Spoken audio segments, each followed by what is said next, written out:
அனைவருக்கும் வணக்கம். முருகப்பெருமானுடைய கோவிலில் ரொம்பவே அதிசயமான ஒரு கோவில்னா அது சிவன்மலை ஆண்டவன் கோவில் அப்படின்னு சொல்லலாம். அதாவது 6 படை வீடுகளில் இல்லாத ஒரு தனி சிறப்பு இந்த சிவன்மலை கோவிலில் இருக்குங்க. அப்படி என்ன சிறப்பு அப்படின்னு பார்த்தீங்கன்னா, அந்த கடவுளே தன்னுடைய பக்தருடைய கனவில் வந்து இன்ன பொருளை பெட்டிக்குள்ளே வைக்கணும் அப்படின்னு உத்தரவிடுவார். அந்த உத்தரவின் பேரில் அந்த பொருளானது பெட்டிக்குள்ளே வைப்பாங்க. அந்த பொருள் சாதாரணமான பொருள் கிடையாதுங்க. இந்த உலகத்தில் மிக பெரும் மாற்றத்தை ஏற்படுத்தக்கூடிய ஒரு பொருள் அப்படின்னு கூட சொல்லலாம். அதாவது இந்த உலகத்தில் அடுத்து இதுதான் நடக்க போகிறது அப்படிங்கிறத குறிப்பால் உணர்த்தக்கூடிய ஒரு பொருள். அப்படி ஒவ்வொரு முறை பொருள் மாற்றம் நடக்கும் போதோ அடுத்தது என்ன நடக்க போகுதோ அப்படின்னு மக்கள் ஒரு எதிர்பார்ப்புலையே இருப்பாங்க.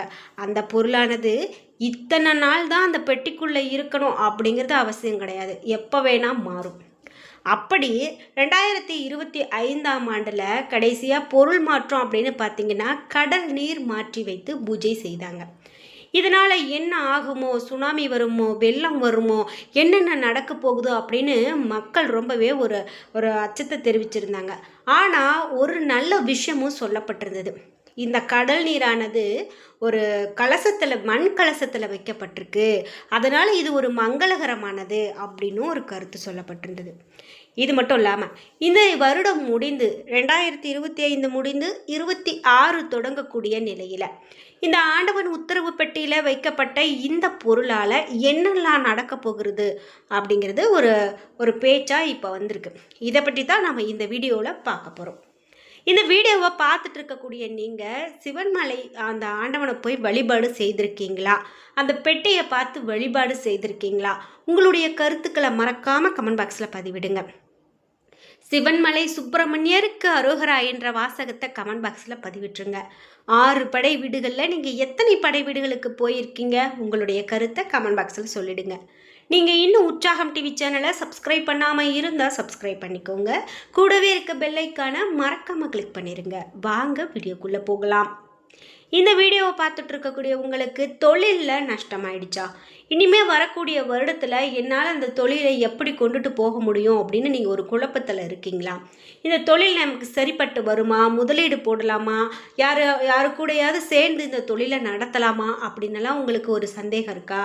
அதுக்கு சரியான பரிகார பலன்களும் உங்களுடைய வருங்காலத்தில் என்னெல்லாம் செய்யணும் செய்யக்கூடாதுங்கிறதெல்லாம் உங்களுக்கு தெரிஞ்சுக்கணும் அப்படின்னா இந்த வீடியோவுக்கு கீழே டிஸ்கிரிப்ஷனில் வராகி அம்மன் ஜோதிட நிலையத்தின் தொலைபேசி எண் கொடுத்துருக்கேன். அதை எண்ணுக்கு தொடர்பு கொண்டு பேசி பாருங்கள். கண்டிப்பாக உங்களுக்கு சரியான தீர்வு கிடைக்கும். காங்கேயம் அருகில் சிவன்மலையில் இருக்கக்கூடிய சுப்பிரமணிய சுவாமி கோவிலின் ஆண்டவன் உத்தரவு பெட்டியில், அதாவது ஒரு கண்ணாடி பேழையில் அப்பப்போ ஒரு பொருள் மாற்றம் நடக்கும். இந்த பொருள் யார் வேண்டுமானாலும் நினைச்சப்பெல்லாம் போய் மாற்ற முடியாது. அதாவது நம்ம முன்பு பார்த்தது போல் அந்த கடவுளே வந்து எங்கேயாவது ஒரு பக்தர் அவர் கனவில் வந்து இன்ன பொருளை ஒரு குறிப்பால் உணர்த்துவார். அந்த பக்தர் கோவிலில் வந்து சொல்லி அதன் பிறகு கடவுள்கிட்ட மறுபடியும் உத்தரவு கேட்பாங்க. இந்த பொருள் வைக்கலாமா வேண்டாமா அப்படின்னு பூ போட்டு உத்தரவு கேட்பாங்க. அது சாதகமாக வந்தது அப்படின்னா அதற்கு அப்புறம்தான் அந்த பொருளை பெட்டிக்குள்ளே விற்பாங்க. சரி, அப்படி நூற்றுக்கணக்கான பொருட்கள் இந்த பெட்டிக்குள்ளே 100க்கும் மேற்பட்ட பொருட்கள் வச்சுருக்காங்க. இதனால் என்ன நடந்தது அப்படின்னு பார்த்தீங்கன்னா, ஒவ்வொரு முறை அந்த பொருள் வைக்கும் போதும் கண்டிப்பாக அதனுடைய அது சம்பந்தமான விஷயங்கள் இந்த உலகத்தில் மாறுபாடு அடைகிறத பார்க்க முடியும். அதாவது ஒரு சமயம் மண் வச்சுருக்காங்க. அந்த மண் வச்சதுக்கு அப்புறமா அந்த ரியல் எஸ்டேட் அப்படின்னு பார்த்தீங்கன்னா ரொம்ப ஒரு அதிகமான முறையில் அந்த தொழில் போயிருக்கு. அதிகமான விலை ஏற்றம் ஆயிருக்கு. அதே போல் தங்கம் வைத்திருக்காங்க, அதிலும் அப்படி தான் அதிகமான விலையேற்றம் நடந்திருக்கு. அதே போல் நூல் வச்ச போது, அதாவது பஞ்சு வச்ச போது நூல் ஆடை இதனுடைய மாற்றத்தில் நிறைய வந்திருக்கு. அதே போல் நெல் வைத்து வழிபாடு செய்திருக்காங்க. நெல் வைக்கும்போது அரிசியினுடைய விலை அதிகமாக ஏறியிருக்கு. இது போல் ஒவ்வொரு முறை ஒவ்வொரு பொருள் வைக்கும்போதும் அது ஒரு குறிப்பால் இன்னது நடக்க போகிறது அப்படின்னு நம்மளால் புரிஞ்சுக்க முடியும். அப்படி இந்த 2025ஆம் ஆண்டில் கடைசியாக கடல் நீர் வைத்து வழிபாடு செய்தாங்க. இந்த கடல் நீர் அப்படின்னு பார்க்கும்போது கடல் நீர் வழிபாடு சொல்லியிருக்கிறதால ஒருவேளை இயற்கை சீற்றம் நடைபெறுமோ அப்படிங்கிற ஒரு கேள்வி இருந்தது. இப்போ நாம் இந்த ஆண்டினுடைய இறுதியில் இருக்கிறோம். இந்த நேரத்தில் இந்த கடல் நீர் வைக்கப்பட்டிருக்கிறதால இன்னும் என்ன மாதிரியான ஒரு இதெல்லாம் வரும் அப்படிங்கிறது இன்னமும் அது ஒரு கேள்வியாக தான் இருக்குது. ஆனால் இந்த பொருள் எப்போ மாற்றம் அடையும் அப்படிங்கிறது நமக்கு தெரியாது. திருப்பூர் மாவட்டம் காங்கேயம் அருகில் தான் இந்த சிவன்மலை இருக்குது. சிவன்மலையில் சுப்பிரமணிய சுவாமி கோவிலில் தான் இந்த ஆண்டவன் உத்தரவு பெட்டி வினோத வழிபாடு இன்றைக்கும் நடக்குது. இந்த மலைக்கோவிலில் எந்த கோவிலும் இல்லாத சிறப்பம்சமாக தான் இந்த ஆண்டவன் உத்தரவு பெட்டியை பார்க்குறாங்க. அப்படி பார்க்கும்போது குறிப்பிட்டு பக்தர்களுடைய கனவில் இந்த பொருள் மாற்றம் அடையும் போது அது மிக பெரும் ஆச்சரியமாக தாங்க இருக்கும். அதே போல் இந்த கடல் நீர் வைக்கப்பட்டது அப்படின்னு பார்க்கும்போது கோவிலில் என்ன சொல்லப்பட்டிருந்தது அப்படின்னு பார்த்தீங்க, அதாவது அதுக்கு முன்னாடி கண்ணாடி பேழைக்குள்ள கடந்த மார்ச் 6ஆம் தேதி முதல் பிரம்பு மற்றும் சூடம் வைத்து பூஜை செய்யப்பட்டு வந்திருக்கு. இந்த நிலையில் சுமார் 7 மாதங்களுக்கு பிறகு பக்தருடைய கனவில் கடல் நீர் வைக்கணும் அப்படின்னு சொல்லி அது வைத்து பூஜை ஆகிட்டு வந்தது. அதே போல் இந்த கடல் நீர் வைத்ததால் சுனாமி வருமோ இல்லை கடலில் சீற்றங்கள் வருமோ அப்படின்னு பார்க்கப்பட்டது. குறிப்பாக ஆண்டினுடைய இறுதி காலகட்டம் நவம்பர், டிசம்பர் இந்த மாதிரி நேரத்தில் அதிகமான மழை, புயல் இதெல்லாம் வர்றது வழக்கம்தான். அது இன்னும் கொஞ்சம் அதிகமாக இருக்குமோ அப்படிங்கிற ஒரு பயமும் இருந்தது. அதே போல் இந்த பருத்தி, இளநீர், மஞ்சள் இது மாதிரி நிறைய பொருள் வைத்தாங்க. அந்த பூஜை செய்ய சொன்னபோது நான் படுபாதளத்தில் இருந்தால் அவற்றினுடைய விலையெல்லாம் உயரத்திற்கு ஏற்றியது. விவசாயிகளுக்கு ரொம்ப ஒரு மகிழ்ச்சியில் இருந்தாங்க அப்படின்னும் சொல்லப்படுது. அதுபோல் நிறைய ஒரு இக்கட்டான சூழ்நிலையில் இந்த உலகம் இருக்கும்போது கூட இந்த மாதிரியான பொருட்கள் வைத்து வழிபாடு செய்யப்பட்டு வந்திருக்கிறது நம்மளால் பார்க்க முடியுது. அதனால் நிறைய மாற்றங்கள் இருந்ததையும் பார்க்க முடியுது. மேலும் என்னென்ன மாதிரியான பொருள்லாம் இங்கே வச்சுருக்காங்க அப்படின்னு பார்த்தீங்கன்னா, வித்தியாசமானது ரூபா நோட்டு, நோட்டு புத்தகம், ஏர்கலப்பை, துப்பாக்கி, மண், சைக்கிள், அரிசி, மஞ்சள், இளநீர், தங்கம், சர்க்கரை, கணக்கு நோட்டு, பூமாலை, ருத்ராட்சம், போகருடைய படம், மண் அகல் விளக்கு இந்த மாதிரியெல்லாம் வைத்து வழிபாடு செய்திருக்காங்க. நீங்கள் இந்த வீடியோ பார்த்துட்டு இருக்கக்கூடிய நீங்கள் இந்த சிவன்மலை, இந்த திருப்பூர் மாவட்டம் சிவன்மலையை சார்ந்தவங்க அப்படின்னா மறக்காமல் உங்களுடைய கருத்துக்களை கமெண்ட் பாக்ஸில் பதிவிடுங்க.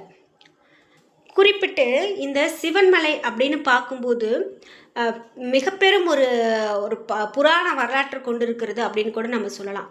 அதாவது முருகப்பெருமானுடைய குன்றிருக்கும் இடமெல்லாம் குமரன் இருப்பான் அப்படின்னு சொல்லுவாங்க.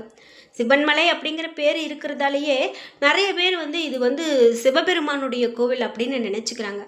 ஆனால் இது முருகப்பெருமான் வீட்டிருக்கக்கூடிய கோவில். இதில் அதிசயமானது என்ன அப்படின்னு பார்த்தீங்கன்னா, எல்லா இடங்கள்லையுமே முதல்ல விநாயகருக்கு தான், அதாவது பிள்ளையாருக்கு தான் முதல் வழிபாடு பூஜையெல்லாம் செய்வாங்க.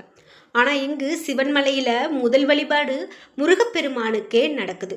எப்படிப்பட்ட காய்ச்சலாக இருந்தாலும் இந்த கோவிலில் ஜூரகேஸ்வரருக்கு அங்கே வழிபாடு செய்து மிளகு ரசம் வச்சு சாப்பிட்டோம் அப்படின்னா அந்த ஜுரம் போயிடுமா. சிவன் திரிபுரத்தை அழிக்க மேருமலையை வில்லாக பயன்படுத்திய போது அதிலிருந்து சிதறிய ஒரு பகுதி தான் இந்த சிவன்மலை அப்படின்னு சொல்கிறாங்க. அதே போல் இது பார்வதி, அகத்தியர் ஆகியோர் சிவனை நோக்கி தவம் செய்த தலம் என்றும், வள்ளிமலைக்கு சென்று வள்ளியை மனம் முடித்த முருகப்பெருமான் வள்ளியோடு இங்கு குடிக்கொண்டதாகவும் தல வரலாறு சொல்லுது. மூலவர் சுப்பிரமணியர் வள்ளியோடு ஒரே கருவறையில் திருமண கோலத்தில் எழுந்தருளியிருந்தார். சிவன்மலை மீது கோவிலுக்கு செல்ல 496 படிகள் கொண்ட மலை பாதை அமைக்கப்பட்டிருக்கு. இது அதிகமான படிகள். இது நம்ம ஏறி பார்த்தோம் அப்படின்னா அப்படி ஒரு அற்புதமான ஒரு மன மகிழ்வு நமக்கு கிடைக்கும். இந்த கோவில் 10ஆம் நூற்றாண்டில் கட்டப்பட்டிருக்கும் அப்படின்னும், இந்த கோவிலினுடைய சிறப்பம்சம் ஆண்டவன் உத்தரவு பெட்டி அப்படின்னு நம்ம பார்த்தோம். அதே போல் குறிப்பிட்டு இந்த கோவில் அப்படின்னு பார்க்கும்போது வறண்ட நிலப்பகுதியிலும் பாலைவன பகுதியிலும் வளரக்கூடிய, அதாவது இந்த தொரட்டி மரம் அப்படின்னு சொல்லுவாங்க, அதுதான் தல விருட்சமாக அந்த கோவிலுக்கு இருக்குது. தொரட்டி என்பது ஒரு வகை மரம். இது கொங்கு நாட்டு பகுதியில் பல கோவில்களில் தல விருட்சமாக இறைவனோடு சேர்ந்து வணங்கப்படக்கூடியதை நம்மளால் பார்க்க முடியும். சிவகங்கை மாவட்டத்தில் இருக்கக்கூடிய கோலிங்குன்றம் கொடுங்க நாதர் கோவில், கோயம்புத்தூர் மாவட்டம் புதூர்கோட்டை அருள்மிகு தண்டுமாரியம்மன் கோவில், கோட்டைக்கரை அம்மன் கோவில் ஆகிய இடங்களில் இந்த தொரட்டை மரமே தல விருட்சமாக இருக்கிறதையும் நம்மளால் பார்க்க முடியும். இப்படி பல அற்புதங்கள் கொண்ட இந்த சிவன்மலை கோவில் பற்றி நம்ம நிறைய தகவல்கள் தெரிஞ்சுக்கிட்டோம்.